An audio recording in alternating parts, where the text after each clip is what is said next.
আমরা এখন 11 নম্বর অঙ্কটা করার চেষ্টা করব।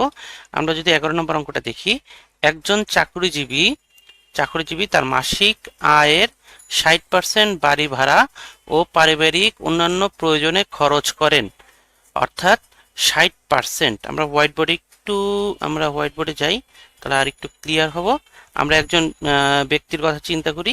ধরেন এই ব্যক্তিটার নাম হচ্ছে শাহিন।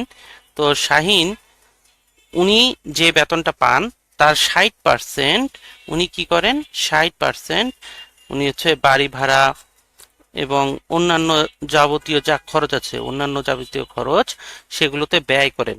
আচ্ছা, 60% বাড়ি ভাড়া ও অন্যান্য খরচে ব্যয় করেন, এই কথাটার মানে হচ্ছে তার বেতন যদি 100 টাকা হতো, তার 60 টাকা তিনি বাড়ি ভাড়া ও অন্যান্য খরচে ব্যয় করতেন।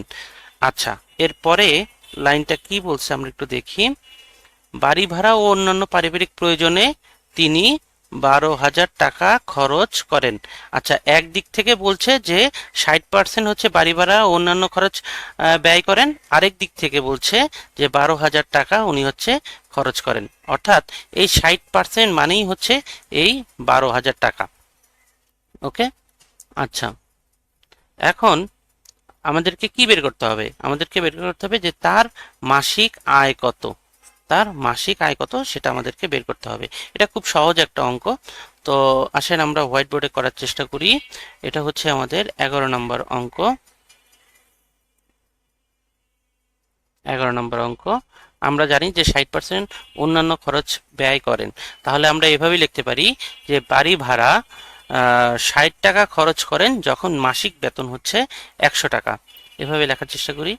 60 টাকা 60 টাকা খরচ করেন যখন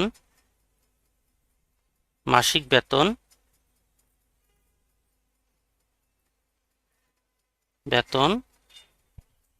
কত টাকা? 100 টাকা। অতএব 1 টাকা খরচ করেন যখন মাসিক বেতন 100, নিচে হচ্ছে 60 টাকা। অতএব কত টাকা খরচ করেন? এখানে দেয়া আছে যে উনি 12,000 টাকা বাড়ি ভাড়া বাবদ খরচ করেন। তাহলে এটার সাথে মিলে গেল।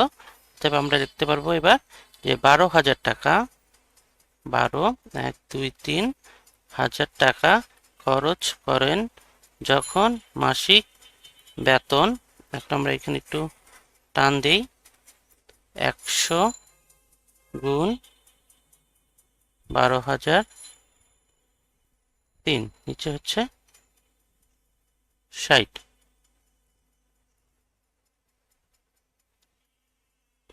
কাটাকাটি করি। 1 শূন্য 1 শূন্য কাটলাম, 6 দিয়ে কাটবো, 6 একে 6, 6 দুগুণা 12, 2টা শূন্য কাটলাম, এই 2টা শূন্য উপরে উঠালাম। তাহলে 2 একে 2, আর কয়টা শূন্য? 4টা শূন্য, 1টা 2টা 3টা 4টা। কত টাকা আসলো? 20,000 টাকা। তাহলে তার মাসিক বেতন কত টাকা? উত্তর, মাসিক বেতন উত্তর মাসিক বেতন 20,000 টাকা। 20,000 টাকা। ধন্যবাদ।